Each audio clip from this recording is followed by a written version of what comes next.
Onam exam 2026 നമ്മൾ discuss ചെയ്യുന്നത് 6ാം ക്ലാസ്സിലെ അടിസ്ഥാന പാഠാവലിയാണ്.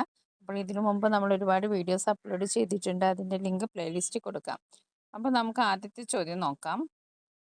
ആദ്യത്തെ ചോദ്യം നമുക്കൊരു ഖണ്ഡിക തരും, ഒരു പാരഗ്രാഫ് തരും. അതിൽ നിന്ന് ചോദ്യങ്ങളുണ്ടാവും. ചോദ്യത്തിൻ്റെ ഉത്തരം ഈ പാരഗ്രാഫ് തന്നെ ഉണ്ടാവും. നിങ്ങൾ ശ്രദ്ധിച്ച് വായിച്ചാൽ മതി.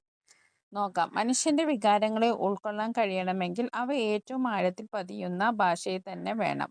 ആഴത്തിലുള്ള സ്നേഹവും വെറുപ്പും ഭയവുമെല്ലാം നമ്മൾ പ്രകടിപ്പിക്കുന്നത് മാതൃഭാഷയിലാണ്. ഏത് കൃത്രിമമായ ഇതര ഭാഷാന്തരീക്ഷത്തിലും തലയിൽ ഒരു തേങ്ങ വന്നു വീണ നാം നിലവിളിക്കുന്നത് മാതൃഭാഷയിലായിരിക്കും.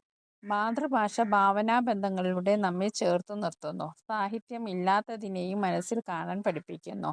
പഞ്ചേന്ദ്രിയങ്ങൾ കൊണ്ട് നാം അനുഭവിച്ചറിയുന്ന ലോകത്തെ മാത്രമല്ല, നമ്മുടെ മുന്നിലില്ലാത്ത ലോകത്തെയും ഭാഷ നമ്മുടെ മനസ്സിലെത്തിക്കുന്നു. പുഴ എന്നൊരാൾ പറയുമ്പോൾ പുഴയില്ലാത്തിടത്തും പുഴയുടെ അനുഭവം ഉണ്ടാകുന്നു.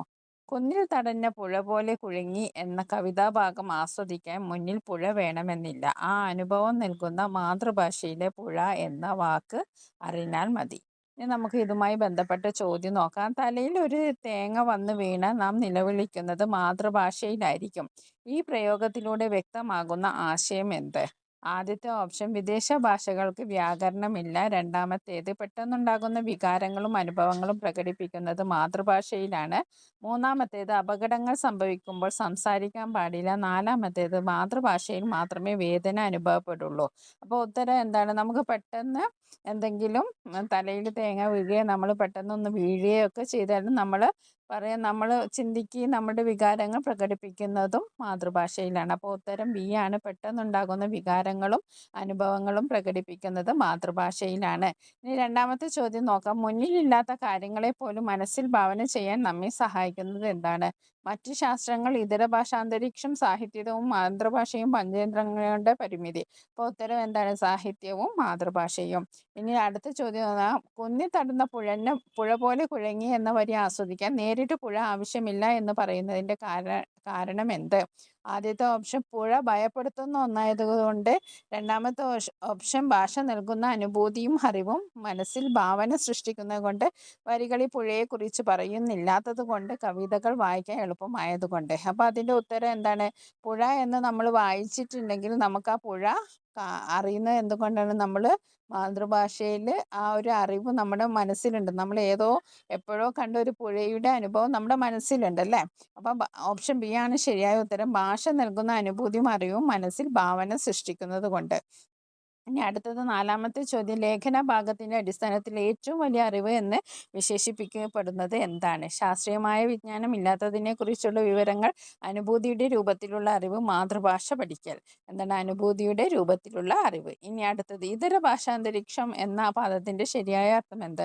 മാതൃഭാഷ അന്തരീക്ഷം, മറ്റു ഭാഷകൾ സംസാരിക്കുന്ന അന്തരീക്ഷം, സാഹിത്യ അന്തരീക്ഷം, വ്യാകരണ അന്തരീക്ഷം. അപ്പോൾ അതിൻ്റെ ഉത്തരം എന്താണ്? മറ്റു ഭാഷകൾ സംസാരിക്കുന്ന അന്തരീക്ഷം. ഇനി നമുക്ക് അടുത്തത് ഒരു വായനക്കുറിപ്പ് തയ്യാറാക്കാനാണ്. വള്ളത്തോളിൻ്റെ എൻ്റെ ഭാഷ അല്ലെങ്കിൽ പാലാ നാരായണ നായരുടെ അക്ഷരങ്ങൾ എന്ന കവിതാഭാഗത്തിൻ്റെ അടിസ്ഥാനത്തിൽ നൽകിയിട്ടുള്ള സൂചകങ്ങൾ ഉപയോഗിച്ച് ഒരു വായനക്കുറിപ്പ് തയ്യാറാക്കുക.